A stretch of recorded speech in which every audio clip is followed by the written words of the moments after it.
저 사람, 저랑 무슨 관계인가요? 어떻게 이렇게 똑같을 수가? 나와 우리 집 사람은 평생을 함께한 부부입니다. 우리는 같은 고아원에서 자랐어요. 서로 의지하며 힘든 시간을 함께 버텨왔죠. 현순이 종종 이야기했는데 어릴 적 고아원에서 쌍둥이 동생이 있었다고 들었답니다. 그 동생이 어디론가 입양 갔다고. 제가 미국으로 입양되었어요. 제 한국 이름은 상은순입니다. 하지만 쌍둥이가 있었다는 말은 들어본 적이 없어요. 그래요. 현순이 동생 이름이 은순이었다고 했어요. 너무 어릴 때 헤어져서 기억도 나지 않을 텐데. 사연을 듣고 난 후 각자의 의견을 댓글로 남겨주시기 바랍니다. 사소한 댓글이라도 사연자분에게 큰 힘이 될 수 있습니다. 각색될 수 있고 사연자분의 입장에서 구성될 수 있습니다. 상은순 여사는 태어남과 동시에 불운의 씨앗을 품은 아이였습니다. 한국에서 태어나 곧바로 미국으로 입양된 그녀는 자신의 뿌리에 대해 아무것도 모른 채 백인 가정에서 성장했습니다. 양부모는 다양성을 중시하는 진보적인 가치관을 지닌 사람들이었고, 그래서 그들은 상은순 외에도 백인 아들과 흑인 딸을 입양하여 함께 키웠습니다. 양부모는 모든 아이들에게 동등한 사랑과 관심을 쏟았습니다. 상은순은 어린 시절 자신이 다른 가족들과 피부색이 다른 것에 의문을 품었지만 순진한 아이답게 사람들도 동물처럼 여러 색의 아이를 낳을 수 있겠지라고 생각하며 의심 없이 자신의 가족을 받아들였습니다. 하지만 초등학교에 입학하면서 그녀의 평화로운 세계는 산산조각 났습니다. 7살이 된 그녀가 학교에 가자마자 동급생들은 그녀의 다른 외모를 놓고 잔인한 놀림을 시작했습니다.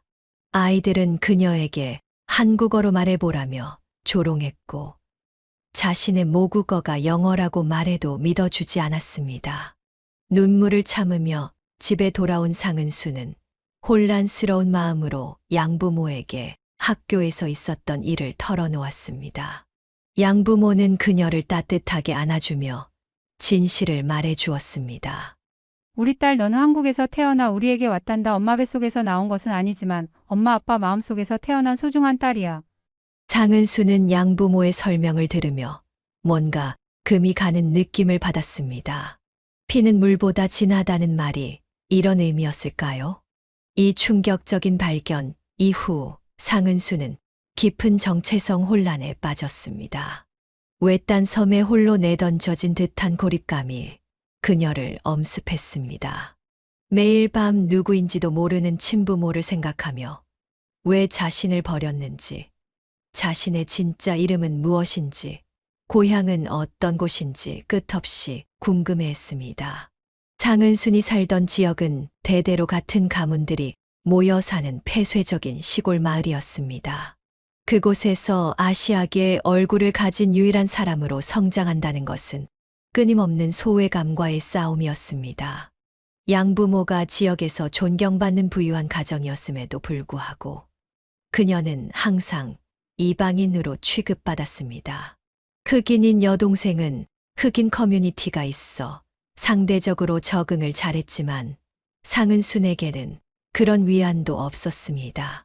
학창 시절 내내 그녀는 자신의 정체성을 찾기 위해 몸부림쳤습니다. 혼자서 도서관에 가서 한국에 관한 책을 찾아 읽었지만 시골 도서관에는 관련 자료가 거의 없었습니다. 때로는 거울을 보며 자신의 얼굴을 오래도록 응시했습니다. 이 얼굴 속에 누가 살고 있는 걸까? 나는 누구인 걸까? 라는 질문이 끊임없이 머릿속을 맴돌았습니다.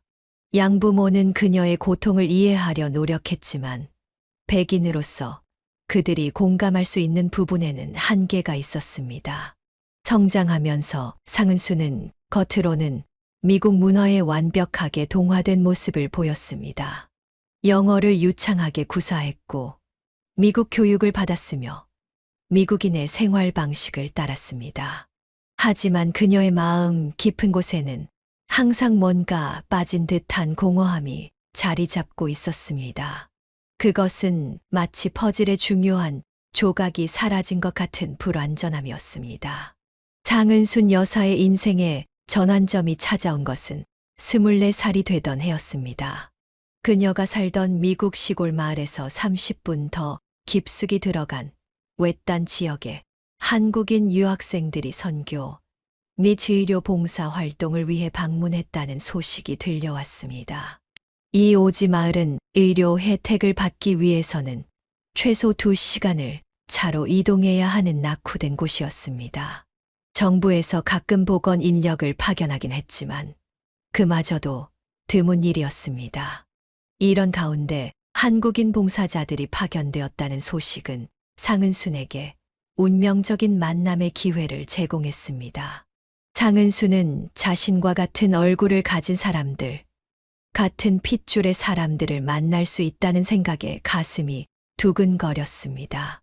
그동안 자신의 뿌리에 대해 알 기회가 전혀 없었기에 이번 만남은 그녀에게 있어 자신의 정체성을 찾아가는 첫걸음이 될 수 있었습니다. 용기를 내어 봉사활동이 이루어지는 마을로 차를 몰고 간 그녀는 그곳에서 평생의 반려자가 될 남성을 만나게 됩니다. 처음 만난 날, 그는 상은순이 자신을 한국어로 소개하려 할 때 그녀의 이름 발음을 교정해 주었습니다.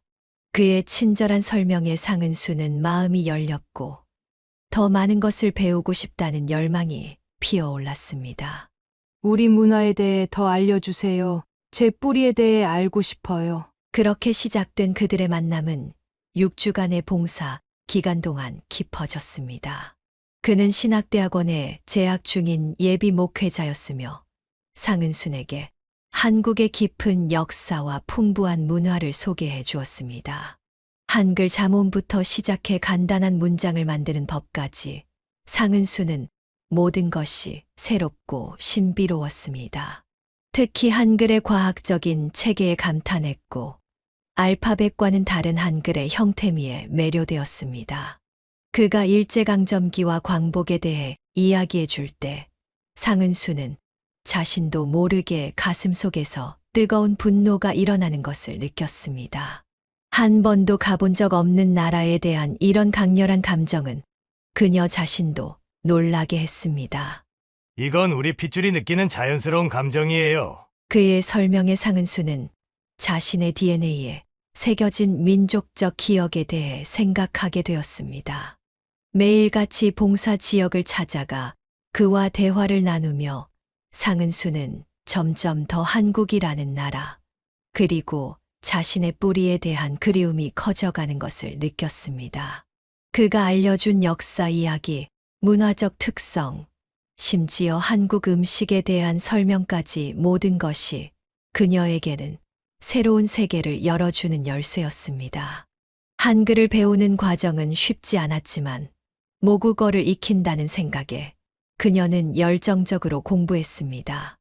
6주의 시간이 눈 깜짝할 사이에 지나갔고 상은수는 그와 헤어져야 한다는 사실에 깊은 아쉬움을 느꼈습니다. 그러나 이 만남은 그녀에게 새로운 꿈을 심어 주었습니다. 어느 날 저녁 그녀는 양부모에게 자신의 소망을 털어놓았습니다. 한국에 가서 살아보고 싶어요. 제 뿌리를 찾고 제 진짜 모습을 알고 싶어요. 양부모는 처음에는 걱정스러운 표정을 지었지만 이내 그녀의 소망을 이해했습니다. 그들은 상은순이 한국에서 생활할 수 있도록 재정적 지원을 약속했습니다. 그들의 옥수수 농장은 상당한 수익을 내고 있었기에 딸의 모국 방문을 지원하는 것은 어렵지 않았습니다. 이렇게 25살의 상은수는 자신의 뿌리를 찾아 한국행 비행기에 몸을 실었습니다. 한국에서 유일하게 아는 사람은 그 예비 목회자뿐이었기에 출발 전 그에게 편지를 보내 자신의 방문 계획을 알렸습니다. 설렘과 불안이 교차하는 마음으로 그녀는 자신의 인생에서 가장 큰 모험을 시작했습니다. 한국에 도착한 상은수는 모든 것이 새롭고 신기했습니다.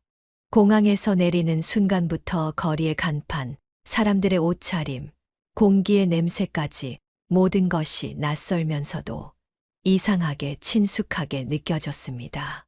출발 전 보냈던 편지를 받고 공항으로 마중 나온 그 전도사는 그녀에게 한국의 첫인상을 물었습니다. 어떤가요? 당신의 고향이 된 이곳이 상은수는 잠시 생각에 잠겼다가 답했습니다. 설명하기 어려워요. 마치 오래전의 꿈에서 본 장소를 실제로 방문한 것 같은 느낌이에요.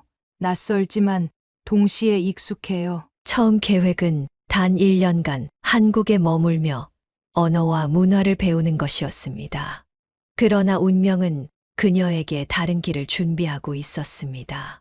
미국에서 그녀에게 한국어와 역사를 가르쳐 주었던 그 전도사는 이제 상은순을 한국의 구석구석으로 데려가 그녀의 조국을 소개했습니다. 고궁을 거닐며 조선의 역사를 설명해주고 시장에서 다양한 한국 음식을 맛보게 하고 산사에서 한국의 정신적 유산을 느끼게 해주었습니다. 시간이 지날수록 그들의 관계는 깊어졌고 상은수는 그가 일하는 교회에 출석하며 한국어를 더 빨리 배우고자 했습니다. 교회 공동체는 그녀를 따뜻하게 맞아주었고 그곳에서 만난 한국인들은 그녀에게 생생한 언어 연습의 기회를 제공했습니다.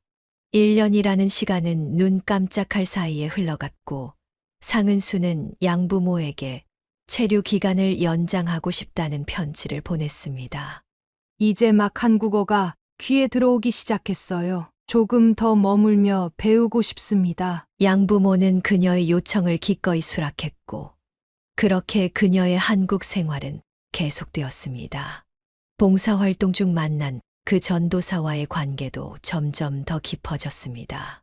함께 보내는 시간이 늘어날수록 상은수는 그의 따뜻한 마음과 깊은 신앙심에 끌렸고 그는 그녀의 용기와 열정, 순수함에 매료되었습니다. 어느 봄날 벚꽃이 흩날리는 공원에서 그는 상은순에게 청혼했습니다. 당신처럼 용감한 사람을 만난 것은 내 인생 최고의 축복입니다. 나와 함께 평생을 걸어갈 수 있겠습니까? 내 아내가 되어주세요. 그녀는 잠시 망설임도 없이 대답했습니다. 네, 당신과 함께라면 이 낯선 땅에서도 두렵지 않아요. 당신의 아내가 되겠습니다. 그들은 한국의 전통 혼례식으로 결혼을 했습니다. 상은수는 화려한 색의 한복을 입고 족두리를 쓰고 결혼식장에 들어섰습니다. 양가 부모님들이 지켜보는 가운데 그들은 서로에게 절을 올리고 평생의 약속을 맺었습니다. 상은순의 양부모님은 먼 미국에서 날아와 딸의 결혼식에 참석했고 한국의 전통 예식에 깊은 감명을 받았습니다. 결혼 후 상은수는 시부모님과 함께 살게 되었습니다. 처음에는 한국의 가족 문화, 특히 며느리로서의 역할에 적응하는 것이 쉽지 않았습니다. 서구식 개인주의에 익숙했던 그녀에게 대가족 속에서 살아가는 것은 새로운 도전이었습니다. 그러나 시부모님은 그녀의 서툰 한국어와 어색한 예절을 너그럽게 이해해 주셨습니다. 시어머니는 종종 이렇게 말했습니다. 우리 며느리 정말 대단해. 말도 안 통하는 외국에서 와서 이렇게 우리 문화를 배우려고 노력하다니 얼마나 기특한 일이니. 시아버지는 더 실질적인 도움을 주셨습니다. 매일 저녁 식사 후에는 상은순에게 한글 읽기와 쓰기를 가르쳐 주셨고 한국의 전통 예절과 관습도 차근차근 설명해 주셨습니다. 자, 오늘은 어른께 인사드리는 법을 배워볼까? 우리나라는 우서른을 공경하는 문화가 아주 중요하단다. 시아버지의 인내심 있는 가르침 덕분에 상은순의 한국어 실력과 문화 이해도는 빠르게 향상되었습니다. 결혼 2년 차에 접어들 무렵 그녀는 이제 일상 대화를 큰 어려움 없이 나눌 수 있게 되었고 시장에서 흥정도 할 수 있을 정도로 언어에 익숙해졌습니다. 그리고 결혼 3년 차 그들의 가정에 기쁜 소식이 찾아왔습니다. 상은순이 임신한 것입니다. 시부모님은 첫 손주의 탄생을 기다리며 기뻐했고 남편은 아버지가 된다는 사실에 들떠 있었습니다. 임신 기간 동안 상은수는 한국의 전통적인 태교법도 경험했습니다. 시어머니는 그녀에게 좋은 생각만 하고 아름다운 그림을 보고 좋은 음악을 들으라고 조언했습니다. 그러나 출산 과정은 예상보다 훨씬 힘들었습니다. 36시간의 진통 끝에 아들을 낳았지만 상은수는 심각한 산후합병증으로 고생했습니다. 의사는 그녀에게 더 이상의 임신은 위험할 수 있다고 경고했습니다. 이 소식은 처음에는 그녀에게 큰 충격이었습니다. 여러 아이를 갖고 싶었던 꿈을 접어야 했기 때문입니다. 하지만 시부모님은 그녀를 위로했습니다. 건강한 아들 하나 낳은 것만으로도 충분해. 우리 며느리 정말 대단하고 고마워. 남편 역시 그녀의 곁을 한시도 떠나지 않고 지지해 주었습니다. 당신과 우리 아들이 건강하게 있는 것만으로도 나는 충분히 행복해요. 더 바랄 것이 없습니다. 그렇게 상은수는 한 아이의 어머니로, 한국 가정의 며느리로, 그리고 한국 사회의 구성원으로 새로운 삶을 시작했습니다. 미국에서의 삶은 점점 더 먼 기억이 되어가고 한국은 그녀에게 진정한 고향이 되어가고 있었습니다. 상은순 여사의 평온했던 삶은 예고 없이 찾아온 비극으로 산산조각났습니다. 그녀가 34살, 아들이 겨우 6살이 되던 해였습니다. 남편은 지방의 작은 교회에서 예배를 인도하고 돌아오는 길이었습니다.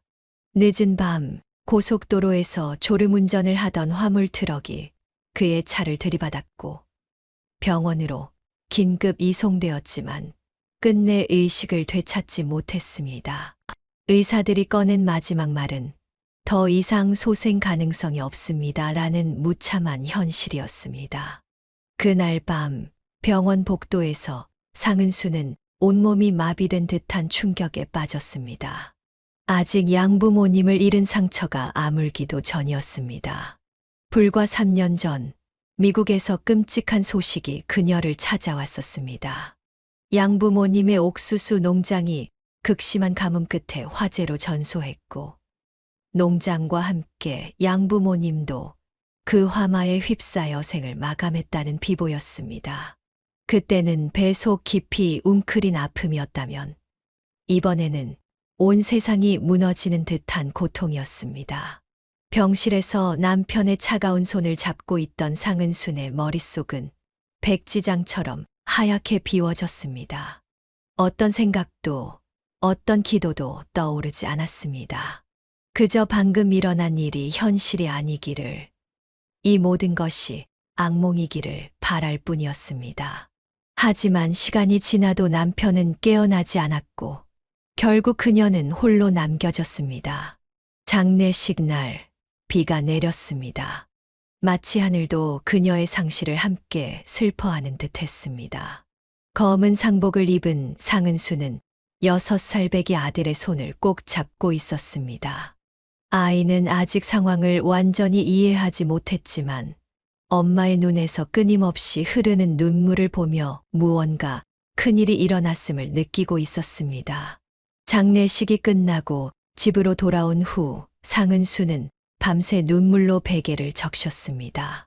그러나 다음 날 아침 그녀는 결단을 내려야 했습니다. 비록 마음은 산산조각 났지만 그녀에겐 책임이 있었습니다. 아직 어린 아들을 키워야 했고 남편을 잃은 시부모님을 돌봐야 했습니다. 거울 앞에 선 그녀는 자신에게 말했습니다. 강해져야 해. 내가 무너지면 모두가 무너져. 내가 이 가족의 버팀목이 되어야 해. 첫 번째 결정은 어디서 살 것인가였습니다. 미국에서라면 이미 독립해 나와 사는 게 자연스러웠겠지만 상은수는 다른 선택을 했습니다.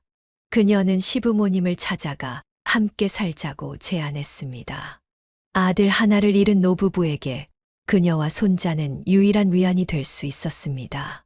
시부모님의 집을 방문한 그녀는 조심스럽게 말을 꺼냈습니다. 어머님, 아버님, 제가 제안이 있어요. 우리 함께 살면 어떨까요? 저와 아이에게도 가족이 필요하고 두 분께도 도움이 될 것 같아요. 시어머니는 놀란 표정으로 고개를 저었습니다. 무슨 소리니? 그건 말도 안 돼. 넌 이제 젊은 과부가 됐잖아. 새 삶을 시작해야지. 왜 늙은이들과 살려고 해? 시아버지도 거들었습니다. 내 인생이 아직 많이 남았는데 우리 때문에 묶여 있을 필요 없다. 손주야 보고 싶지만 그건 가끔 만나도 충분해. 상은수는 그들의 눈을 똑바로 바라보며 단호하게 말했습니다. 제게는 두 분이 가족이에요. 제 부모님도 이미 떠나셨고 남편도 잃었어요. 아들에게도 할아버지, 할머니의 사랑이 필요해요. 혼자서 아이를 키우는 것보다 가족이 함께하는 게 좋을 것 같아요. 시부모님은 여전히 망설였습니다. 그들의 마음 속엔 며느리에게 짐이 되고 싶지 않다는 생각과 아들을 잃은 슬픔이 너무 컸기 때문입니다. 하지만 상은수는 포기하지 않았습니다. 미국에서는 가족이 서로 멀리 떨어져 사는 게 일반적이지만 이제 저는 한국인이 되었어요. 우리 함께 슬픔을 이겨내고 서로에게 힘이 되어주면 좋겠어요. 마침내 시부모님은 그녀의 진심을 받아들였습니다. 시어머니의 눈에 눈물이 고였고 시아버지는 조용히 고개를 끄덕였습니다. 정말 우리 아들은 좋은 사람을 만났구나. 내가 원한다면 우리 함께 살자. 그렇게 상은수는 시부모님과 함께 살게 되었습니다. 처음에는 적응이 쉽지 않았습니다. 슬픔에 잠긴 세 어른과 어린 아이가 한 집에서 살아가는 것은 감정적으로 힘든 일이었습니다. 종종 식탁에는 무거운 침묵만이 감돌았고 빈자리를 메울 수 없는 상실감이 그들을 짓눌렀습니다. 하지만 서서히 그들은 일상을 되찾아갔습니다. 상은수는 아침 일찍 일어나 시부모님의 아침 식사를 준비하고 아들을 학교에 보낸 후에는 시장에 나가 장을 보았습니다. 시어머니는 손자에게 옛날 이야기를 들려주며 시간을 보냈고 시아버지는 손자에게 바둑을 가르쳤습니다. 저녁이면 그들은 함께 모여 하루를 정리했습니다. 어린 아들이 학교에서 있었던 일을 이야기하면 모두가 귀 기울여 들었습니다. 그 순간만큼은 슬픔이 잠시 물러갔고 그들은 여전히 가족이라는 사실을 확인할 수 있었습니다. 상은수는 종종 한밤중에 눈을 뜨고 남편을 그리워했습니다. 하지만 그 곁에는 항상 가족이 있었고 그것이 그녀에게 큰 위안이 되었습니다. 미국에서는 상상할 수 없었던 확대 가족의 유대감이 그녀를 강하게 만들었습니다. 어느 날 저녁 아들이 잠든 후 시아버지가 그녀에게 말했습니다.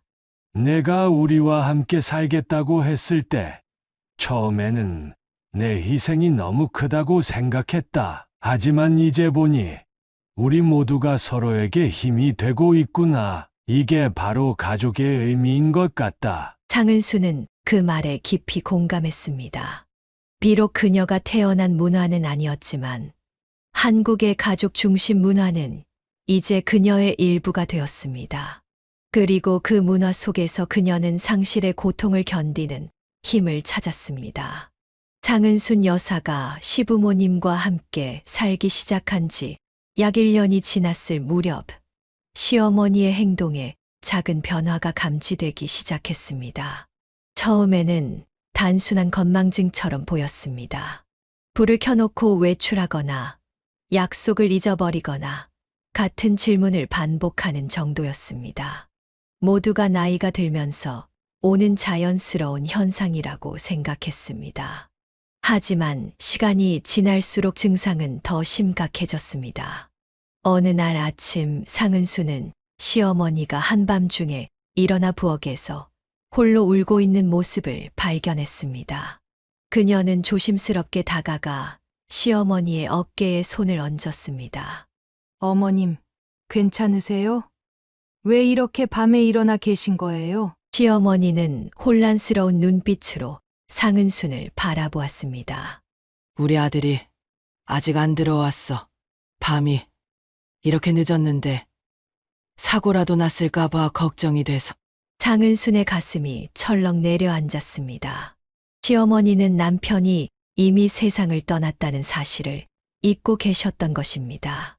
어떻게 대응해야 할지 몰라 당황한 상은수는 부드럽게 대답했습니다. 어머님, 이제 주무셔야 해요. 너무 걱정하지 마세요. 그날 이후로도 비슷한 일이 몇 번 더 발생했고, 상은수는 시아버지와 상의 끝에 시어머니를 병원에 모시고 가기로 결정했습니다. 종합검진 결과 의사는 충격적인 진단을 내렸습니다. 시어머니는 극심한 우울증으로 인한 조기 치매 증상을 보이고 있었습니다. 아들의 갑작스러운 죽음이 큰 정신적 충격으로 작용했을 가능성이 높습니다.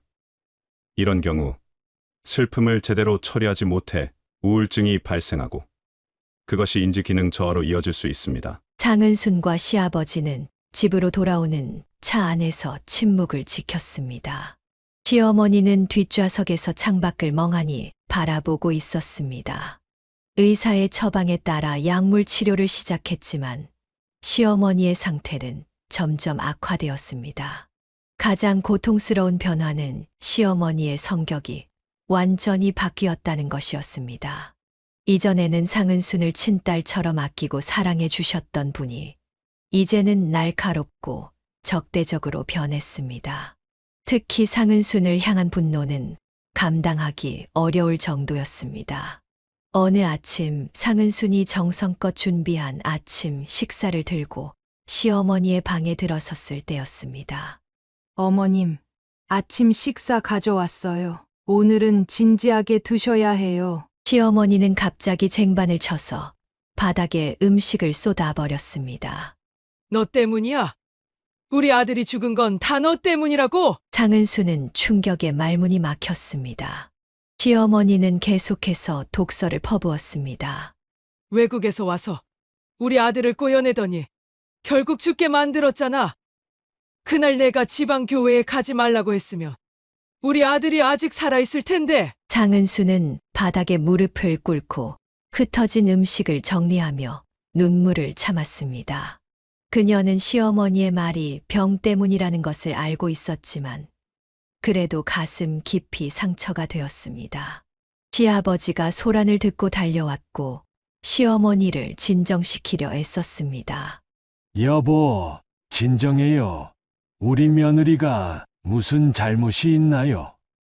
그냥 병 때문에 혼란스러운 거예요. 시어머니는 남편의 말에도 귀를 기울이지 않았습니다. 그저 상은순을 향한 분노만 표출했습니다. 이 외국 연이 우리 집에 들어온 이후로 불행만 가득해. 내쫓아야 해. 이런 폭언은 날이 갈수록 더 심해졌습니다. 상은수는 매일 아침 시어머니의 방에 들어가기 전에 깊게 숨을 들이마시고 마음의 준비를 했습니다. 그녀는 시어머니가 약을 거부하고 음식을 던지고 때로는 자신을 밀쳐내도 끈기 있게 돌봤습니다. 어느 날 저녁 아들을 재운 후 상은수는 부엌에서 홀로 울고 있었습니다. 시아버지가 조용히 다가와 옆에 앉았습니다. 많이 힘들지? 미안하구나. 상은수는 눈물을 닦으며 고개를 저었습니다. 아니에요, 아버님. 저도 어머님이 많이 아프신 걸 알아요. 진심으로 하시는 말씀이 아니라는 것도 알고 있어요. 시아버지는 깊은 한숨을 내쉬었습니다. 그래도 내가 이런 소리를 들을 이유는 없어. 어머니가 예전에 너를 얼마나 아꼈는지 너는 알거다. 지금 저 모습은 병 때문이야. 진짜 어머니가 아니라. 상은수는 시아버지의 손을 잡았습니다. 저는 그 사실을 잊지 않아요. 그래서 더 열심히 돌봐 드리고 싶어요. 어머님이 저를 미워하는 게 아니라 병이 어머님을 그렇게 만든 거니까요. 시아버지의 눈에 눈물이 고였습니다. 내가 있어서 정말 다행이구나. 우리 아들이 복이 많았어. 그날 이후로도 시어머니의 상태는 더 나빠졌지만 상은순의 마음은 더 단단해졌습니다. 그녀는 시어머니의 폭언이 마음의 상처가 되지 않도록 스스로를 다독였고 더 많은 인내와 사랑으로 병든 시어머니를 돌봤습니다. 처음에는 시어머니를 위해 요리사 일을 그만두고 집에서 돌봄에 전념했던 시아버지도 상은순의 헌신에 큰 위로를 받았습니다. 그는 종종 상은순에게 말했습니다. 내가 없었다면 나 혼자서 어떻게 이 상황을 감당했을지 모르겠구나. 정말 고맙다. 상은순은 미소 지으며 대답했습니다. 가족이잖아요, 아버님. 우리가 서로 도와야죠. 시어머니의 병은 진행성이었고 시간이 지날수록 증상은 더 심해졌습니다. 하지만 상은수는 결코 포기하지 않았습니다. 그녀는 매일 시어머니의 건강을 위해 특별한 음식을 준비했고 약 복용 시간을 철저히 지켰으며 때로는 밤새 시어머니의 곁을 지키기도 했습니다. 이 모든 과정에서 상은수는 자신이 더 강해지고 있음을 느꼈습니다. 한국에 온 지 오래되었지만 이제서야 진정한 한국 가족의 의미를 깨닫는 것 같았습니다. 고통 속에서도 서로를 지키고 보살피는 그 끈끈한 유대감이야말로 그녀가 찾던 진정한 고향의 의미였습니다. 시어머니의 치매는 해가 갈수록 악화되었습니다. 조기 치매 진단을 받은 지 6년이 흐른 어느 봄날 상은순의 인생은 또 한 번 급격한 변화를 맞이하게 됩니다. 그날은 시부모님이 정기 검진을 위해 병원에 가시는 날이었습니다. 상은수는 집안일이 있어 함께 가지 못했고 시아버지가 홀로 시어머니를 모시고 병원으로 향했습니다. 병원 진료를 마치고 귀가하던 중 시내 중심가의 번화한 도로에서 불의의 사고가 발생했습니다. 갑자기 시어머니가 무언가에 놀란 듯 차에서 내려 도로로 뛰어들었고 그녀를 막으려던 시아버지도 함께 도로로 나섰습니다. 그 순간 신호를 받고 달려오던 대형 버스가 두 분을 덮쳤습니다. 운전자는 급브레이크를 밟았지만 이미 늦었습니다. 상은순이 이 소식을 들은 것은 경찰의 전화를 통해서였습니다. 전화를 받자마자 그녀는 모든 것을 내팽개치고 병원으로 달려갔습니다. 병원 응급실에 도착했을 때 의사는 그녀에게 심각한 표정으로 상황을 설명했습니다.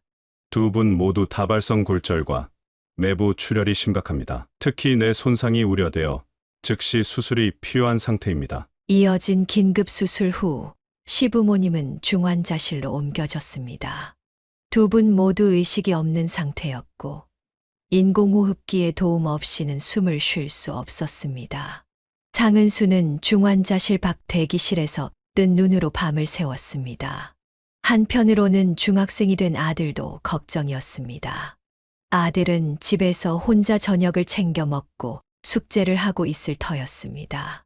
다음 날 아침 상은수는 잠시 집에 돌아가 아들을 학교에 보낸 후 다시 병원으로 향했습니다. 이렇게 병원과 집을 오가는 생활이 시작되었습니다. 낮에는 병원에서 시부모님을 간병하고 저녁에는 집으로 돌아가 아들의 식사와 학업을 챙겼습니다. 중환자실 면회 시간, 상은수는 시부모님의 병상을 번갈아 방문했습니다. 두 분 모두 여전히 의식이 없었고 각종 의료 장비들이 그들의 생명을 연장시키고 있었습니다. 그녀는 시어머니의 차가운 손을 잡고 속삭였습니다. 어머님, 제발 일어나세요. 아직 포기하시면 안 돼요. 아버님도 기다리고 계세요. 하지만 기적은 일어나지 않았습니다. 시간이 지날수록 두 분의 상태는 더 악화되었고 의사들의 표정은 더 어두워졌습니다. 게다가 중환자실 비용은 하루가 다르게 늘어갔습니다. 다행히 남편과 양부모님이 남긴 보험금과 보상금이 있었기에 현실적인 금전 문제는 당장 걱정하지 않아도 되었습니다. 사고 발생 3주 후 시어머니의 상태가 급격히 악화되었습니다. 의사는 상은순을 조용히 불러 말했습니다. 더 이상의 의학적 조치가 무의미한 단계에 이르렀습니다. 생명 유지 장치를 제거하는 것에 대해 가족들이 결정해 주셔야 합니다. 상은수는 차마 그 결정을 내릴 수 없었습니다. 하루 종일 병원 옥상에서 하늘을 바라보며 무언가의 인도를 구했습니다. 결국 그날 밤 시어머니는 스스로 그 결정을 내린 듯 했습니다. 갑자기 모든 생체 신호가 약해지기 시작했고 새벽 3시 27분 시어머니는 조용히 숨을 거두었습니다. 상은수는 시어머니의 차가운 손을 붙잡고 오열했습니다. 비록 마지막 몇 년간 시어머니의 병 때문에 많은 어려움이 있었지만 그녀에게 시어머니는 진정한 어머니와 같은 존재였습니다. 그녀의 양부모님도 일찍 세상을 떠났기에 시어머니의 죽음은 또 한 번 어머니를 잃는 고통이었습니다. 시어머니의 장례식을 치르고 난 직후 더 충격적인 일이 벌어졌습니다. 시아버지도 갑자기 상태가 악화된 것입니다. 의사는 그것을 깨진 심장 증후군이라고 설명했습니다. 오랜 세월 함께한 배우자를 잃은 후 심장이 약해지는 현상이었습니다. 평생을 함께한 아내를 잃은 충격이 컸던 것 같습니다. 심장이 급격히 약해지고 있어요. 시아버지는 시어머니가 세상을 떠난 지 일주일 만에 그녀의 뒤를 따랐습니다. 마지막 순간 시아버지는 잠시 의식을 되찾아 상은순의 손을 꼭 잡았습니다.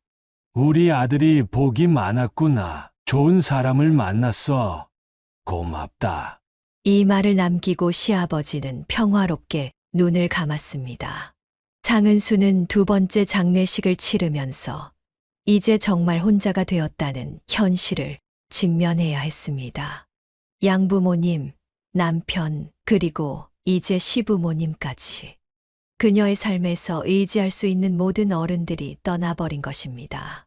두 번의 장례식을 치르고 집으로 돌아온 상은수는 텅 빈 집을 바라보며 깊은 상실감에 잠겼습니다. 하지만 중학생이 된 아들이 학교에서 돌아오는 소리에 그녀는 정신을 차렸습니다. 그래, 아직 그녀에게는 책임이 있었습니다. 이제 그녀와 아들 단 둘만 남았지만 그것만으로도 충분한 이유가 되었습니다. 그날 밤 상은수는 아들과 함께 저녁 식사를 하며 조용히 말했습니다. 이제 우리 둘뿐이구나. 하지만 괜찮아. 엄마가 언제나 내 곁에 있을 거야. 아들은 의젓하게 고개를 끄덕였습니다. 네. 엄마 저도 열심히 할게요. 저도 엄마를 도울 수 있을 거예요. 그렇게 상은수는 홀로 아들을 키우는 새로운 삶을 시작했습니다. 시부모님이 남긴 집에서 살 수 있었지만 상속세를 내야 했고 그것은 그녀에게 또 하나의 경제적 부담이 되었습니다. 하지만 그녀는 굴하지 않았습니다. 아들을 위해 그리고 이제껏 그녀를 사랑해 준 모든 이들을 위해 강하게 살아가기로 다짐했습니다. 시부모님의 장례를 치른 후 상은순 여사는 냉혹한 현실과 마주해야 했습니다. 시부모님이 물려주신 집은 있었지만 상속세를 납부하기 위해 대출을 받아야 했고 월급같이 정기적인 수입원이 없는 그녀에게 이는 큰 부담이었습니다. 게다가 중학생인 아들의 교육비와 생활비까지 감당해야 했습니다. 처음으로 그녀는 경제적 어려움이라는 벽에 부딪혔습니다. 상은수는 처음에 자신의 학력과 경험으로 할 수 있는 일을 찾아보았습니다. 하지만 외국에서 자라 한국 교육 과정을 밟지 않았고 특별한 직업 훈련도 받지 않았던 그녀에게 선택지는 많지 않았습니다. 결국 그녀는 근처 한식당에서 서빙 일을 시작했습니다. 경력이 없으신데 그래도 외국어를 하시니 외국인 손님이 오면 도움이 되겠네요. 일단 시작해 보시죠. 식당 일은 생각보다 훨씬 고됐습니다. 아침 일찍부터 밤늦게까지 서서 일해야 했고 무거운 쟁반을 나르며 허리와 다리는 항상 아팠습니다. 하지만 그녀는 투정 한 번 부리지 않았습니다. 집에 돌아와 잠든 아들의 얼굴을 볼 때면 모든 피로가 눈 녹듯 사라졌기 때문입니다. 식당 일로 얻는 수입만으로는 대출금 상환과 아들의 교육비를 충당하기에 부족했습니다. 그래서 그녀는 주말에는 화장품 방문 판매원으로 일하기 시작했습니다. 처음에는 낯선 집을 방문하는 것이 무척 어색했고 거절당하는 경우도 많았습니다. 하지만 상은수는 포기하지 않았습니다. 이 제품은 미국에서도 인기가 많아요. 피부결을 정말 매끄럽게 해주죠. 한번 발라보세요. 그녀의 미국 경험과 독특한 이력이 오히려 강점이 되었고 점차 단골 고객이 생기기 시작했습니다. 그럼에도 불구하고 이 두 가지 일만으로는 여전히 빠듯했습니다. 그녀는 새벽에는 근처 목욕탕 청소 일까지 맡았습니다. 매일 새벽 4시에 일어나 목욕탕 청소를 하고 아침에는 아들을 학교에 보낸 후 식당에 출근하고 주말에는 화장품을 판매하는 빡빡한 일정이었습니다. 한 번은 아들이 그녀의 고단한 일상을 걱정하며 물었습니다. 엄마, 너무 무리하는 거 아니에요? 제가 아르바이트라도 할까요? 상은수는 단호하게 고개를 저었습니다. 절대 안 돼. 내 할 일은 공부뿐이야. 나중에 좋은 대학 가서 내가 원하는 일을 할 수 있도록 지금은 공부에만 집중해. 아들은 어머니의 말을 가슴에 새기고 더욱 열심히 공부했습니다. 중학교에서 최상위권 성적을 유지했고 고등학교에 진학해서도 변함없이 우수한 성적을 냈습니다. 특히 사회 과목과 국어에 뛰어난 재능을 보였고 법조인을 꿈꾸기 시작했습니다. 아들이 고3이 되던 해 상은수는 그동안의 저축과 추가 대출을 통해 아들의 대학 입시를 전폭적으로 지원했습니다. 학원비, 참고서, 그리고 때로는 과외 선생님까지 그녀는 아들에게 필요한 것이라면 무엇이든 해주려 했습니다. 수능 당일 그녀는 새벽부터 일어나 정성스럽게 아들의 아침 식사를 준비했습니다. 시험장 앞에서 그녀는 아들에게 마지막 응원을 건넸습니다. 내 실력을 믿어. 침착하게 최선을 다하면 돼. 수능 결과가 나오던 날, 아들은 흥분된 목소리로 어머니에게 전화를 걸었습니다. 엄마, 제 점수가 법대 지원이 가능해요. 상은수는 그 자리에서 눈물을 흘렸습니다. 그동안의 모든 고생이 헛되지 않았다는 생각에 가슴이 벅차올랐습니다. 결국 아들은 원하던 법대에 합격했고 상은순의 삶은 더 바빠졌습니다. 그녀는 식당 일과 방문 판매에 더해 밤에는 호텔 룸메이드 일까지 시작했습니다. 하루에 4-5시간 이상 자는 날이 거의 없었습니다. 어머니, 너무 무리하시는 거 아니에요? 제가 장학금 신청해 볼게요. 상은수는 미소 지으며 아들의 머리를 쓰다듬었습니다. 괜찮아. 엄마는 아직 건강해. 내가 공부에 집중할 수 있게 해주는 게 엄마의 역할이야. 아들은 어머니의 희생에 보답하기 위해 더욱 열심히 공부했습니다. 법대 성적 최상위권을 유지했고 여러 모의고사와 예비 시험에서도 우수한 성적을 거두었습니다. 그리고 마침내 졸업을 앞둔 시점에서 사법고시에 도전했습니다. 사법고시는 당시 최고의 관문이었습니다. 합격률이 5% 미만인 극도로 어려운 시험이었습니다. 아들은 낮에는 학교에서 공부하고 밤에는 독서실에서 밤을 새우며 준비했습니다. 상은수는 아들이 공부하는 모습을 볼 때마다 가슴 뿌듯함을 느꼈습니다. 사법고시 결과 발표 날, 아들은 전화기를 붙잡고 웹사이트를 새로 고침했습니다. 그리고 마침내 자신의 이름을 합격자 명단에서 발견했을 때 그는 믿을 수 없다는 듯 화면을 반복해서 확인했습니다. 엄마, 제가 합격했어요. 상은수는 그 소식을 듣는 순간 무릎이 풀려 그 자리에 주저앉았습니다. 눈물이 하염없이 흘러내렸습니다. 그것은 기쁨의 눈물이자 지난 10여 년간의 모든 고생과 희생이 보상받는 순간이었습니다. 정말 자랑스러워. 내가 해냈구나. 그날 저녁 모처럼 상은수는 모든 일을 미루고 아들과 함께 소박한 축하 식사를 했습니다. 그들은 오랜만에 편안하게 대화를 나누며 과거를 돌아보고 미래를 그렸습니다. 아들이 사법연수원에 입소한 후 상은순의 삶은 조금씩 나아지기 시작했습니다. 아들이 받는 연수 수당으로 생활비의 일부를 해결할 수 있었고, 그녀도 이제는 과로를 조금 줄일 수 있었습니다. 연수를 마치고 아들이 변호사로 일하기 시작했을 때, 상은수는 마침내 자신이 인생의 험난한 산을 하나 넘었다고 느꼈습니다.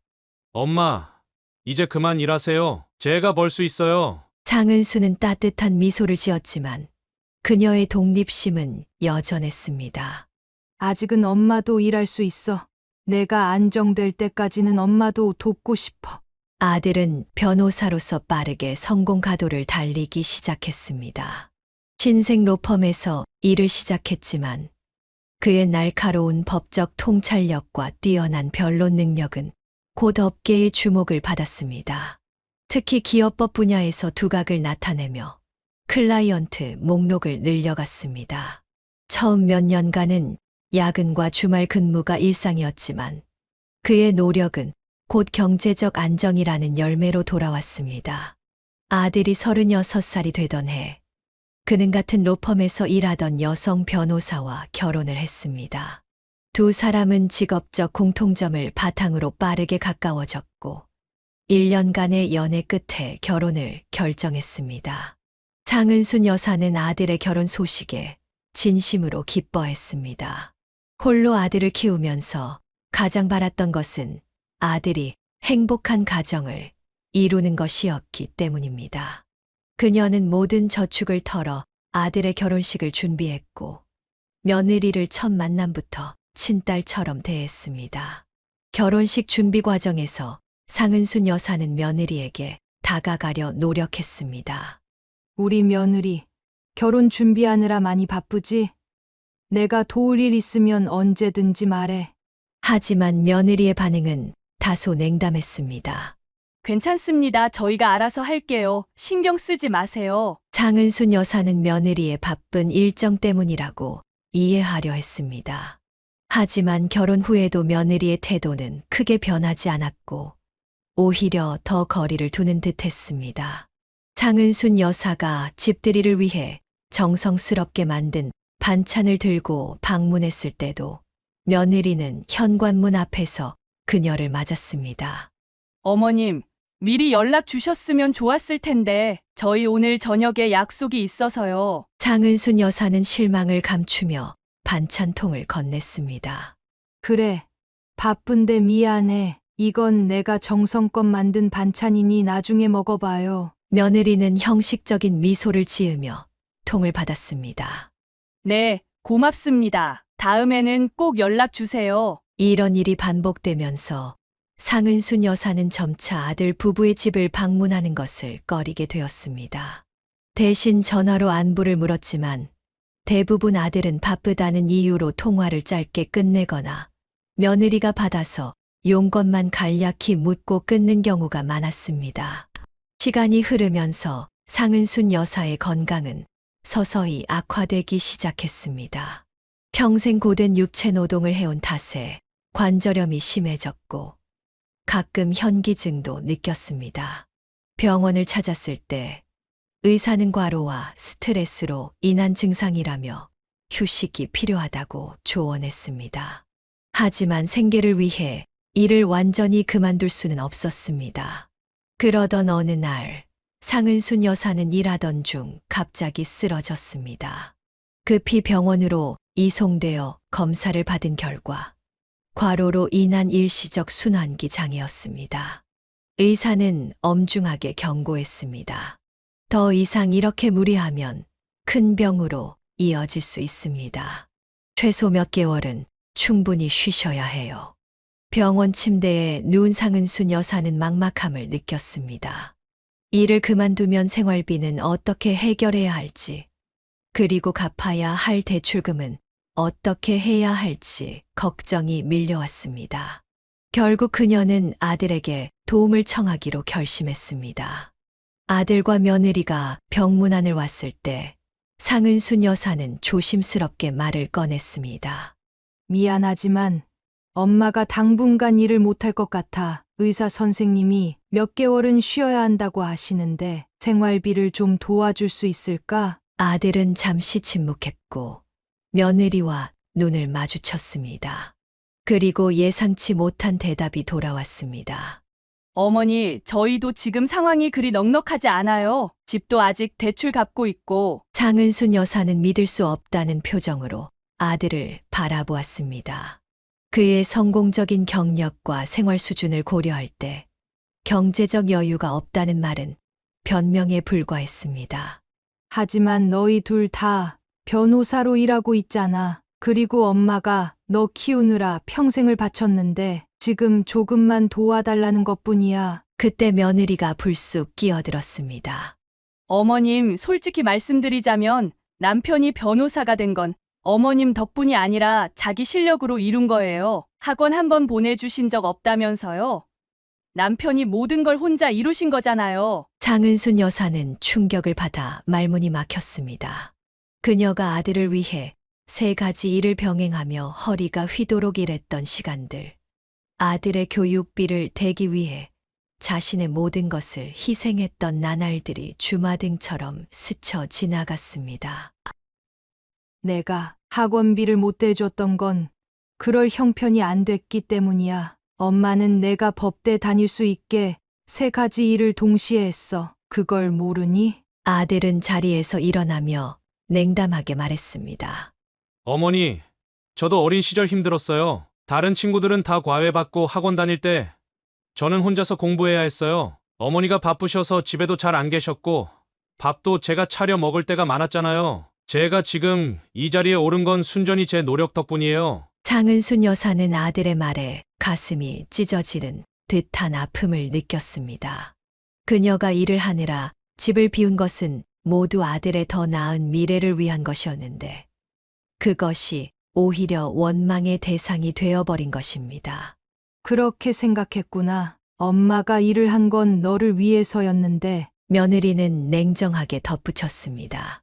어머님, 저희도 이제 막 자리 잡기 시작한 시점이에요. 아직 저희 아이도 없고 미래를 준비해야 할 때예요. 공과금이나 생필품 정도는 도와드릴 수 있지만 생활비 전체를 지원하긴 어려워요. 차라리 정부 보조금을 알아보시는 게 어떨까요? 상은순 여사는 숨이 막히는 듯한 배신감을 느꼈습니다.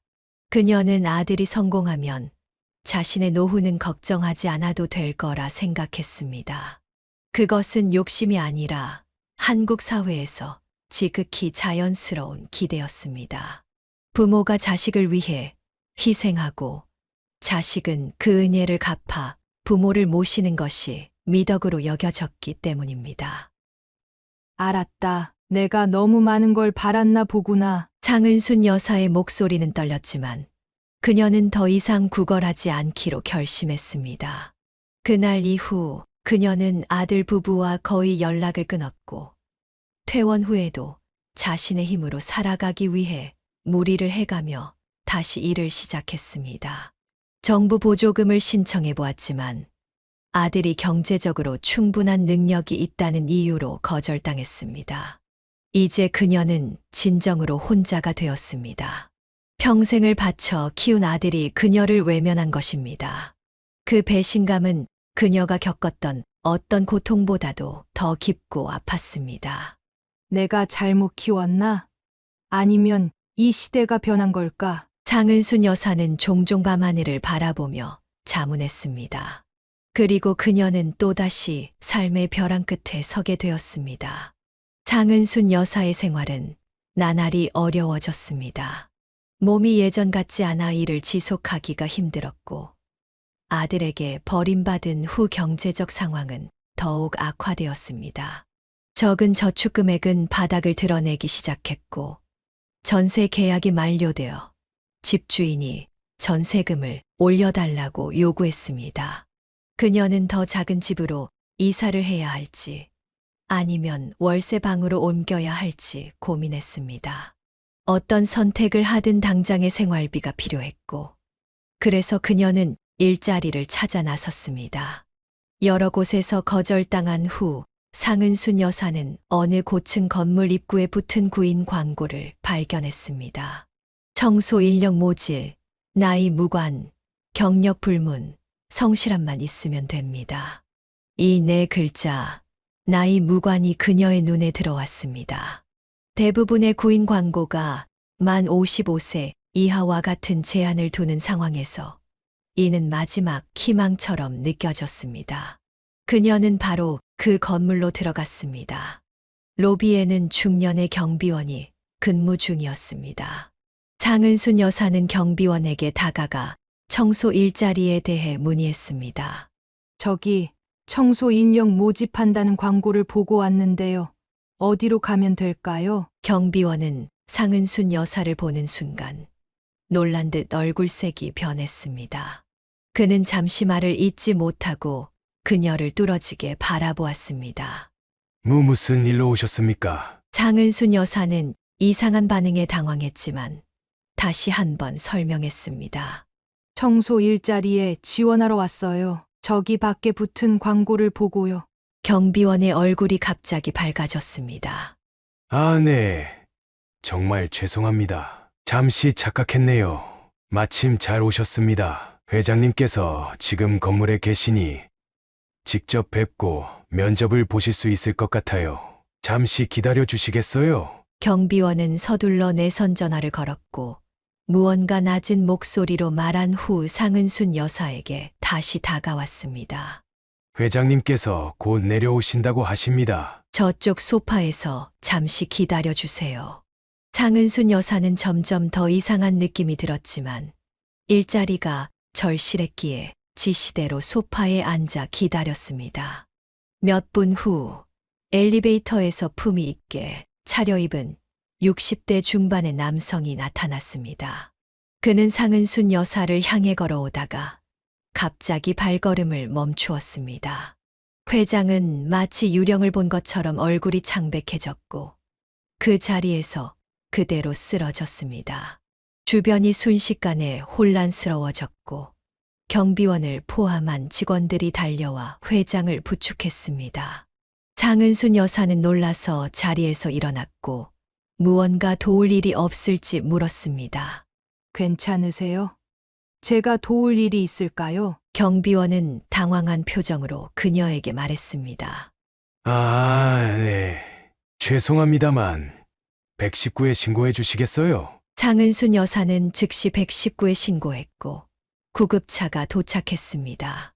의료진들이 회장을 들것에 옮길 때 경비원이 그녀에게 다가왔습니다. 죄송하지만 회장님께서 깨어나시면 분명 사모님을 찾으실 겁니다. 함께 병원에 가주시면 안 될까요? 상은순 여사는 더욱 혼란스러워졌지만 무언가 중요한 일이 있는 것 같아 결국 동의했습니다.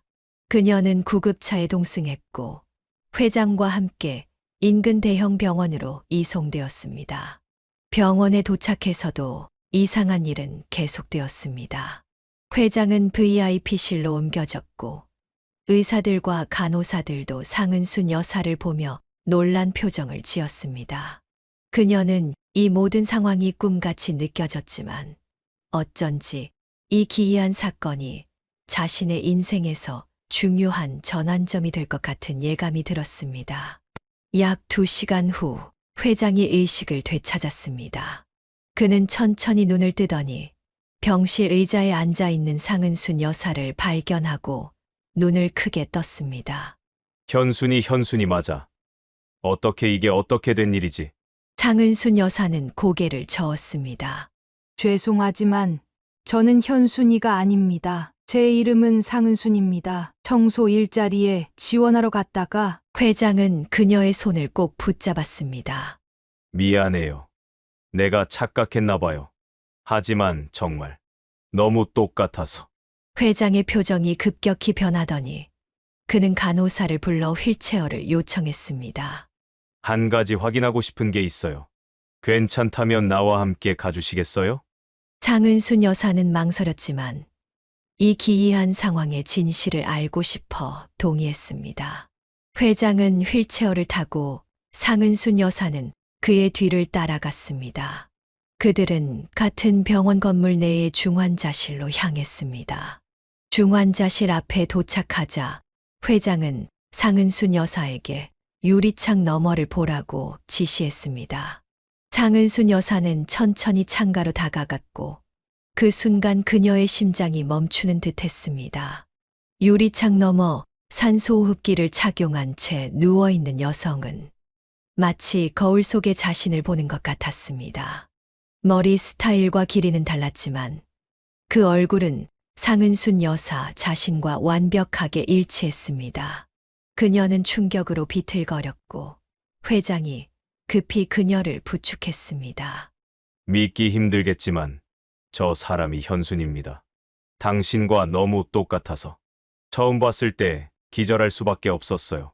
상은순 여사는 말문이 막혔습니다. 그녀는 거의 본능적으로 질문했습니다. 저 사람, 저랑 무슨 관계인가요? 어떻게 이렇게 똑같을 수가? 회장은 깊은 숨을 내쉬었습니다. 나와 우리 집 사람은 평생을 함께한 부부입니다. 우리는 같은 고아원에서 자랐어요. 서로 의지하며 힘든 시간을 함께 버텨왔죠. 현순이 종종 이야기했는데 어릴 적 고아원에서 쌍둥이 동생이 있었다고 들었답니다. 그 동생이 어디론가 입양 갔다고. 상은순 여사의 머릿속에 갑자기 조각들이 맞춰지기 시작했습니다. 그녀는 미국으로 입양된 한국인이었고 쌍둥이가 있었는지는 전혀 몰랐습니다.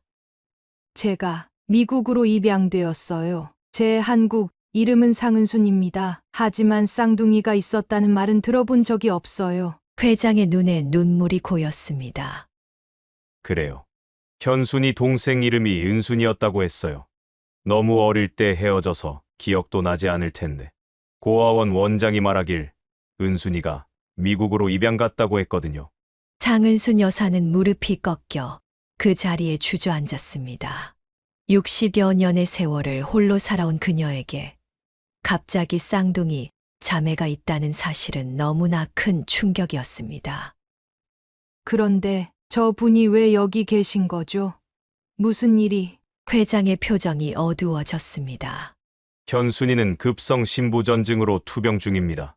진장 이식이 필요한 상태인데 마땅한 기증자가 없어서 가족들도 모두 검사해봤지만 적합한 신장이 없었어요. 지금은 생명 유지만 하고 있는 상태입니다. 상은순 여사는 거울처럼 닮은 그 얼굴을 다시 한번 바라보았습니다. 그녀의 마음속에서 아주 강한 확신이 솟아올랐습니다. 이것은 우연이 아니었습니다. 이것은 운명이었습니다.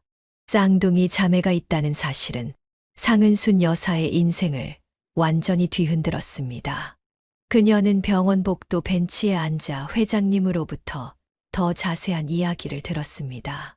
현순 씨와 회장님은 같은 고아원 출신으로 두 사람 모두 부모 없이 자랐다는 공통점이 있었습니다. 어린 시절부터 서로를 의지하며 살아왔고 성인이 되어서는 함께 사업을 시작했다고 했습니다. 우리는 정말 바닥에서부터 시작했어요. 회장님이 설명했습니다. 처음에는 노점상으로 시작해서 조그만 가게를 열었고 그 후에는 작은 사업체로 성장시켰죠. 현순이는 특유의 사업 감각이 뛰어났어요. 그녀의 통찰력 덕분에 우리는 여러 위기를 넘길 수 있었고 점차 사업을 확장해 지금의 회사를 세울 수 있었습니다. 상은순 여사는 경이로움을 느꼈습니다. 같은 DNA를 가진 두 사람이 완전히 다른 환경에서 자라면서 얼마나 다른 삶을 살아왔는지 생각하니 감회가 새로웠습니다. 현순이는 항상 자신에게 가족이 있을 거라고 믿었나요? 상은순 여사가 물었습니다. 회장님은 고개를 끄덕였습니다. 그녀는 종종 쌍둥이 동생에 대해 이야기했어요. 고아원 시절 원장님으로부터 그녀에게 쌍둥이 여동생이 있었는데 외국으로 입양되었다는 이야기를 들었거든요. 사업이 안정되고 나서 그녀는 동생을 찾아보려고 여러 번 시도했습니다. 하지만 입양 기록을 찾기가 너무 어려웠고 그런데 왜 저를 찾지 못했을까요? 상은순 여사가 궁금해했습니다. 당신이 미국으로 입양된 후 양부모님 농장에 화재가 있었다고 들었어요. 그 소식을 듣고 현순이는 당신도 그 화재로 돌아가셨다고 생각했습니다. 그때 이후로는 찾는 것을 포기했죠. 상은순 여사의 눈에 눈물이 고였습니다. 그녀가 미국에서 한국으로 돌아온 후에도 그들은 서로를 알지 못한 채 같은 나라에서 수십 년을 살아왔던 것입니다. 이런 우연과 운명의 장난이 있을까 싶었습니다. 회장님은 현순 씨의 건강 상태에 대해 더 자세히 설명했습니다. 약 6개월 전 현순 씨는 갑작스러운 신부전증을 앓기 시작했습니다. 처음에는 단순한 피로감으로 생각했지만 증상이 악화되어 병원을 찾았을 때 이미 신장 기능의 상당 부분이 손상된 상태였습니다. 의사들은 신장 이식이 유일한 해결책이라고 진단했지만 적합한 기증자를 찾지 못했습니다. 가족들 모두 검사를 받았지만 조직 적합성이 맞지 않았어요. 대기 목록에 올려두었지만 시간이 얼마 남지 않았다고 해요. 그 말을 들은 상은순 여사는 곧바로 결심했습니다. 그녀는 회장님의 손을 잡고 단호하게 말했습니다. 제가 신장을 기증하겠습니다. 회장님은 놀라서 그녀를 바라보았습니다. 하지만 당신은 방금 현순이가 당신의 자매라는 사실을 알게 된 거잖아요. 그런 큰 결정을 그렇게 갑자기 내려도 되는 건지. 상은순 여사는 흔들림 없이 대답했습니다. 저는 평생 동안 가족을 찾아 헤매왔어요. 미국에서의 입양 가족, 한국에서의 시부모님, 그리고 제 아들 모두 저를 떠났습니다. 이제 제게 남은 마지막 가족인 현순 씨를 구할 수 있다면 그것이야말로 제 인생의 의미가 될 것 같아요. 그날 저녁 상은순 여사는 유전자 검사를 받았습니다. 결과는 예상대로 100% 일치했습니다.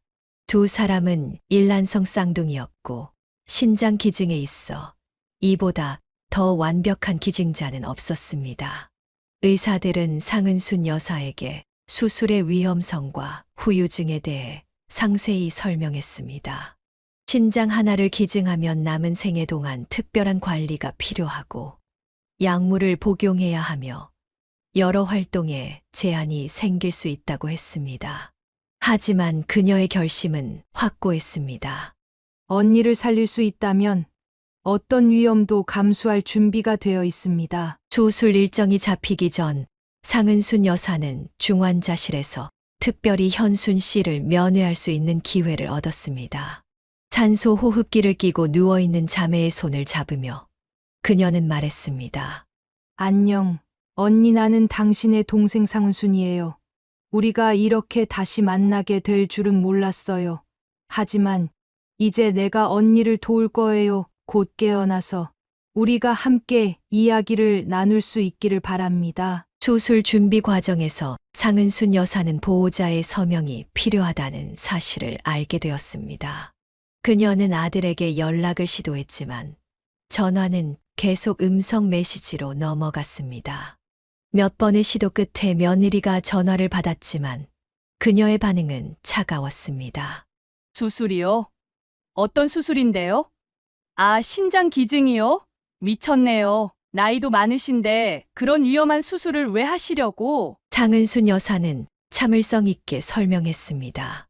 쌍둥이 자매가 있다는 사실을 알게 되었어. 그녀가 지금 위독한 상태인데 내 신장이 그녀를 살릴 수 있어. 쌍둥이 자매라고요? 갑자기 무슨 소리예요? 어떻게 보호자 동의를 원하시면서 이런 황당한 이야기를? 상은순 여사는 더 이상 설명하지 않았습니다.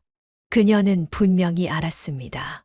아들은 그녀의 수술에 동의하지 않을 것이고 그것은 아마도 그녀가 수술 도중 무슨 일이 생기면 상속받을 것이 없기 때문일지도 모른다는 생각이 들었습니다. 결국 상은순 여사는 스스로 모든 책임을 지겠다는 서약서를 작성하고 수술에 임했습니다. 수술 전날 밤, 그녀는 자신의 인생을 되돌아보았습니다.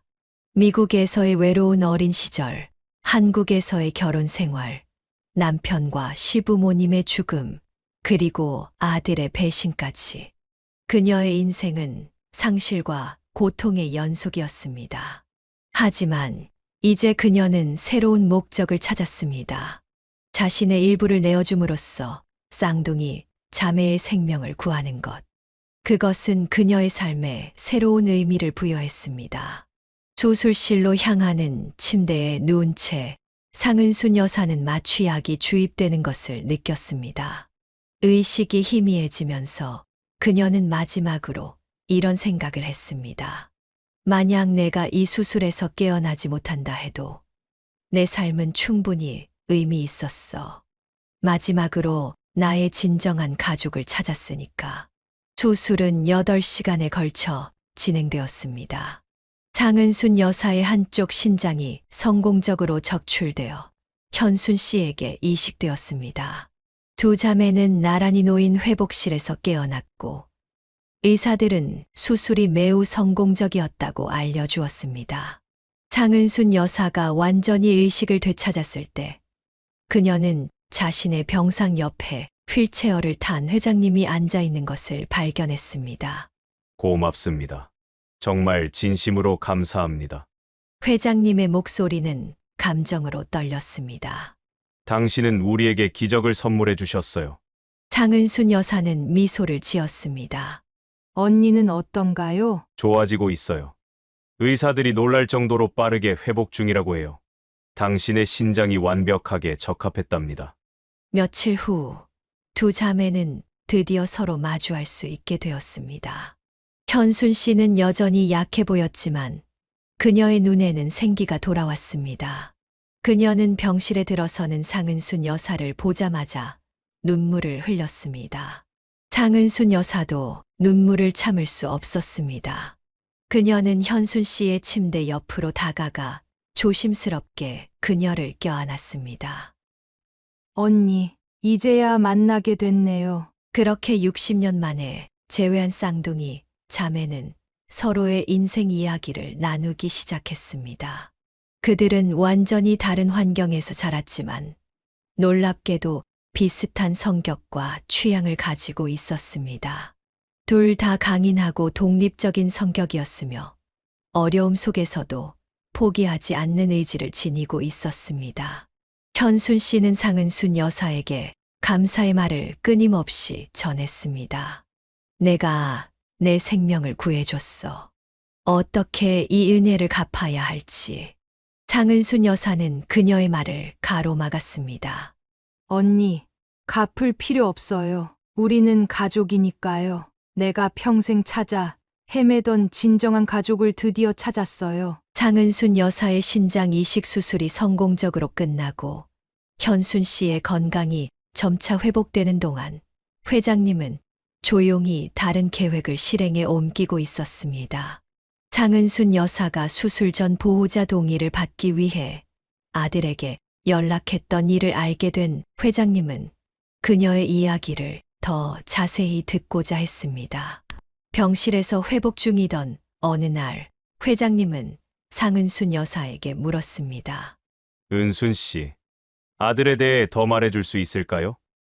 보호자 서명이 필요했을 때 연락이 안 됐다고 했는데 보통 부모가 이런 큰 수술을 받을 때 자식이 옆에 있어야 하는 것 아닌가요? 상은순 여사는 잠시 침묵했습니다. 그녀는 아들과의 관계에 대해 많이 이야기하고 싶지 않았지만 회장님의 진심 어린 걱정에 조금씩 마음을 열기 시작했습니다. 사실 제 아들은 저를 외면했어요. 제가 일할 수 없게 되어 생활비를 부탁했을 때 그와 며느리는 저를 냉정하게 거절했습니다. 제가 아들을 키우기 위해 평생을 바쳤는데도 그는 제가 해준 것이 없다고 말했어요. 회장님의 얼굴이 분노로 붉어졌습니다. 어떻게 그럴 수가? 어머니를 그렇게 대하다니. 상은순 여사는 아들이 변호사로서 성공했지만 경제적 여유가 있음에도 불구하고 그녀를 돕지 않았다는 사실, 심지어 전세 계약이 만료되어 집을 비워줘야 할 상황에서도 외면했다는 이야기를 털어놓았습니다. 회장님은 이 이야기를 듣고 잠시 생각에 잠겼습니다. 그리고 다음 날 그는 무언가 결심한 듯한 표정으로 다시 병실을 찾았습니다. 아들이 어디서 일하는지 알 수 있을까요? 장은순 여사는 의아했지만 아들이 최근 한 대기업의 법무팀에 취직했다는 사실을 알려주었습니다. 아들과 연락이 끊겼지만 공통 지인을 통해 그 소식을 들었다고 했습니다.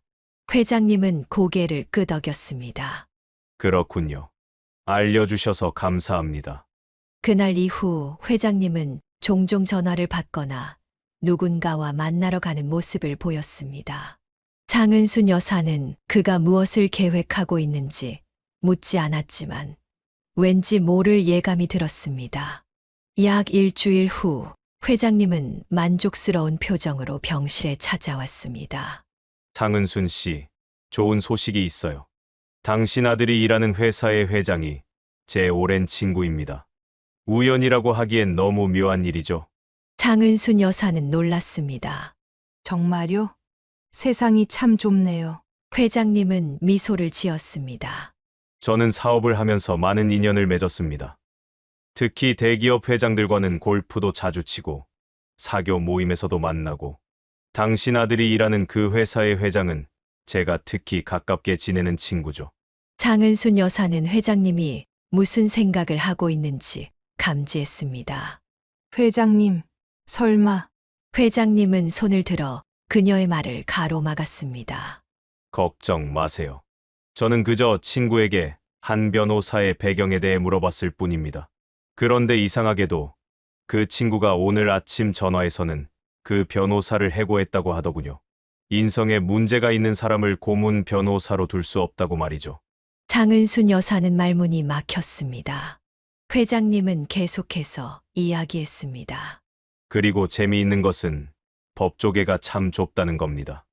한 회사에서 문제가 있어 해고된 변호사는 다른 회사에서도 환영받지 못하는 법이죠. 특히 그 변호사의 인성에 대한 소문이 돌기 시작하면 장은순 여사는 회장님의 의도를 완전히 이해했습니다. 그는 자신의 인맥을 동원해 아들의 직장 생활을 방해하고 있었던 것입니다. 그녀는 복잡한 감정에 사로잡혔습니다. 한편으로는 아들이 자신을 외면한 것에 대한 분노가 있었지만 다른 한편으로는 모성애로 인한 걱정도 있었습니다. 회장님, 그렇게까지 하실 필요는 회장님은 단호하게 말했습니다. 은순 씨, 당신은 내 아내의 생명을 구해주었어요. 당신의 아들이 보인 배은망덕은 용서할 수 없는 일입니다. 게다가 우리 조사 결과에 따르면 당신의 아들과 며느리는 변호사로서의 윤리를 심각하게 위반한 정황이 있어요. 회장님은 서류 한 뭉치를 꺼내 상은순 여사에게 보여주었습니다. 그것은 아들 부부가 변호사로 일하면서 뒷돈을 받은 내역과 고의로 소송에서 패배하도록 한 증거들이 담긴 문서였습니다. 이건 정말인가요? 상은순 여사는 믿을 수 없다는 표정으로 물었습니다. 모두 사실입니다. 저희 회사의 조사팀이 확인한 내용이에요. 당신의 아들 부부는 변호사의 기본 윤리를 저버렸고 이는 법조계에서 용납될 수 없는 행위입니다. 며칠 후 상은순 여사는 병실에서 TV 뉴스를 통해 충격적인 소식을 들었습니다.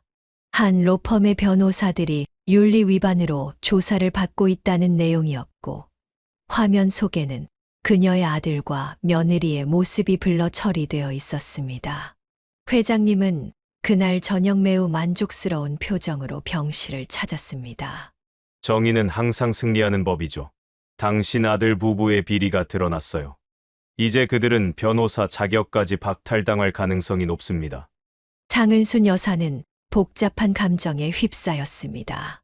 그녀의 아들이 변호사로서 비윤리적인 행동을 했다는 사실이 실망스러웠지만 한편으로는 그가 자신의 행동에 대한 책임을 져야 한다는 생각도 들었습니다. 예상대로 일주일 후 아들 부부는 변호사 자격을 잠정 박탈당했고 정식 심의를 앞두고 있다는 소식이 들려왔습니다. 그리고 그날 오후 상은순 여사의 병실 문이 열리고 아들과 며느리가 들어섰습니다. 아들의 얼굴은 쓸쓸해 보였고 며느리는 울었던 흔적이 역력했습니다. 그들은 상은순 여사의 침대 앞에 무릎을 꿇었습니다. 어머니, 제가 정말 잘못했습니다. 용서해 주세요. 상은순 여사는 아들을 차갑게 바라보았습니다. 내가 왜 여기 왔니? 내가 아파서 걱정이 됐어? 아니면 내 직장과 자격증이 날아갔기 때문이지? 아들은 고개를 숙였습니다. 다 제 불찰입니다. 어머니를 그렇게 대한 것도, 변호사로서 부끄러운 행동을 한 것도 모두 제 잘못입니다. 제발 한 번만 용서해 주세요. 며느리도 눈물을 흘리며 애원했습니다. 어머님, 정말 죄송합니다. 저희가 무슨 생각으로 그렇게 행동했는지 이제 와서 후회해도 소용없지만 정말 뉘우치고 있어요. 상은순 여사는 창밖을 바라보며 잠시 생각에 잠겼습니다. 그녀의 마음속에는 이미 결정이 내려져 있었습니다. 나는 평생 너를 위해 살았다. 내 모든 것을 바쳐 너를 키웠고, 내가 성공하기를 바랐어. 하지만 내가 성공했을 때, 너는 나를 버렸지. 이제 와서 용서를 구하는 것은 너무 늦었어. 그녀는 테이블 위에 놓인 휴대폰을 들어 아들의 번호를 차단했습니다. 그리고 며느리의 번호도 마찬가지로 차단했습니다. 나는 이제 새로운 가족을 찾았다. 내 진짜 핏줄인 언니와 함께 살 거야. 너희는 더 이상 내 가족이 아니야. 신장 이식 수술 후 약 한 달이 지났을 무렵 상은순 여사와 현순 씨는 모두 회복 단계에 접어들었습니다. 의사들은 두 사람의 회복 속도에 놀라움을 표했고, 특히 현순 씨의 경우 이식된 신장이 놀라울 정도로 잘 기능하고 있다고 했습니다. 퇴원을 앞둔 어느 날, 현순 씨는 상은순 여사의 병실을 찾아왔습니다. 휠체어에 앉아 있었지만 그녀의 얼굴은 수술 전보다 훨씬 생기가 돌았습니다. 현순 씨가 상은순 여사의 손을 잡으며 말했습니다. 앞으로의 계획이 뭐니? 상은순 여사는 한숨을 내쉬었습니다. 그녀는 퇴원 후의 삶에 대해 깊이 생각해보지 않았습니다. 전세 계약이 만료되어 집을 비워줘야 했고, 아들과의 관계는 완전히 끊어졌으며, 수술 후유증으로 이내 당분간 일을 할 수도 없었습니다. 아직 정확히 모르겠어요. 어디 작은 방이라도 구해야 할 것 같아요. 현순 씨는 고개를 저었습니다. 그럴 필요 없어. 나와 함께 살자. 우리 집은 충분히 넓어. 우리가 60년이나 떨어져 살았는데 이제 남은 시간은 함께 보내자.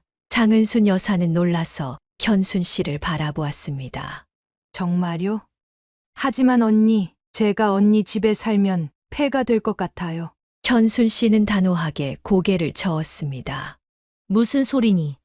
내가 내 생명의 은인인데 어떻게 폐가 될 수 있어? 게다가 우리는 쌍둥이 자매야. 이제 서로에게 남은 유일한 가족이잖아. 함께 살면서 그동안 놓쳤던 시간을 조금이라도 보상받자.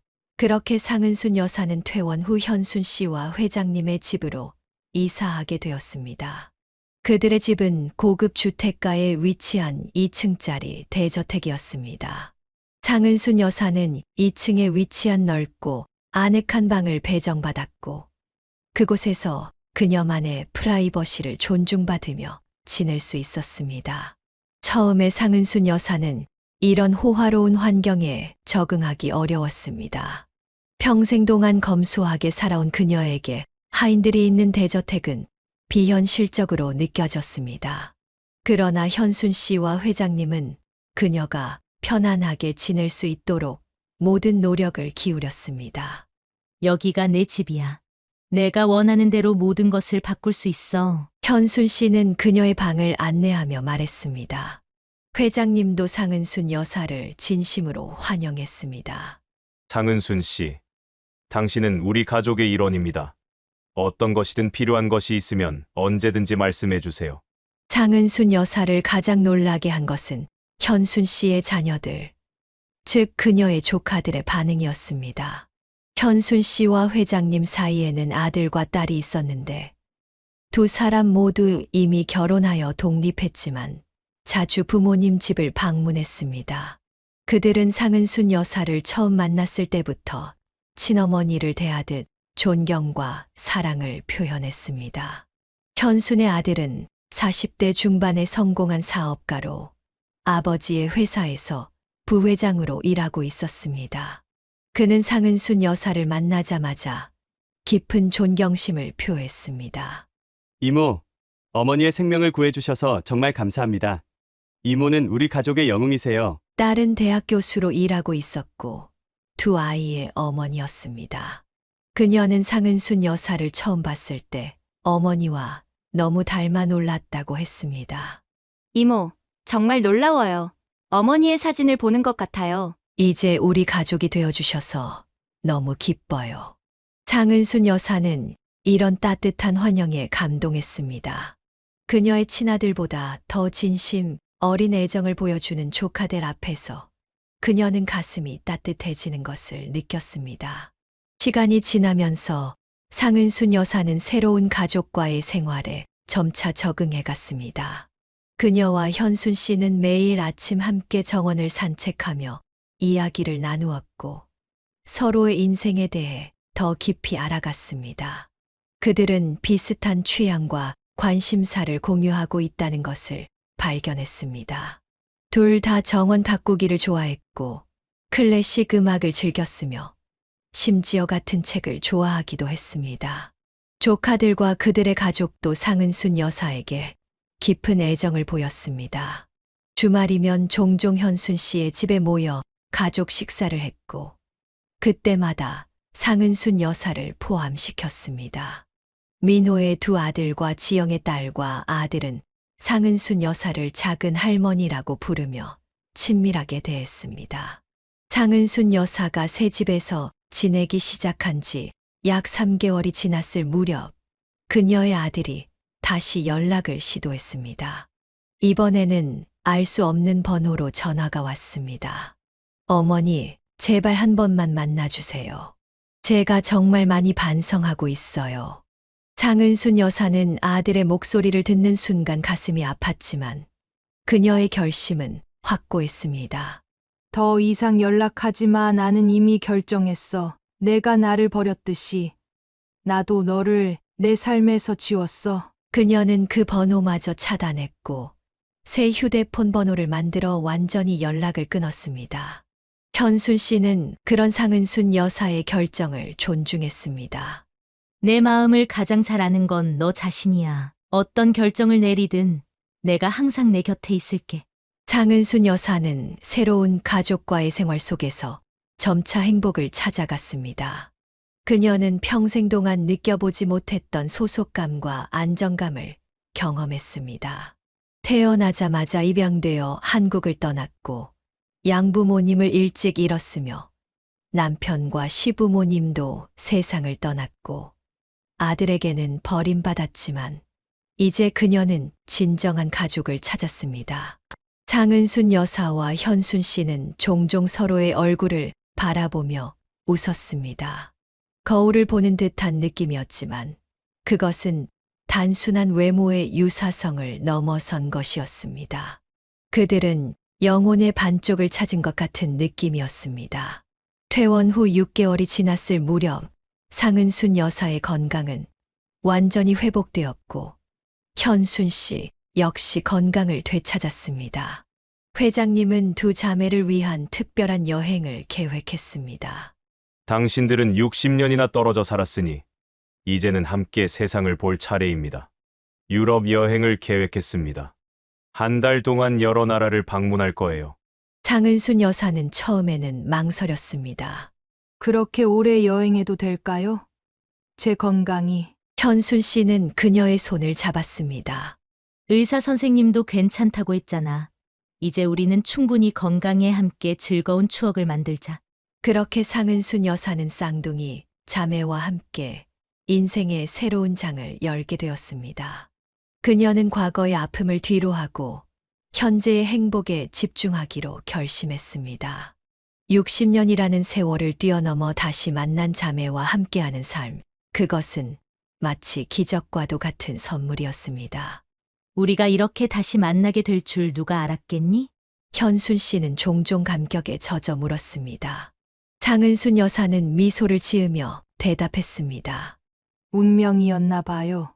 언니, 우리는 결국 서로를 찾도록 예정되어 있었나 봐요. 그리고 그녀는 마음속으로 생각했습니다.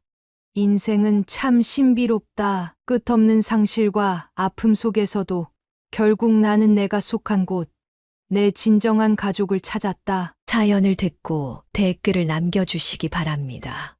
사소한 의견일지라도 사연자분에게는 큰 힘이 됩니다. 노골적인 악성 댓글은 사연자분에게 상처가 될 수 있으니 삼가주시기 바랍니다.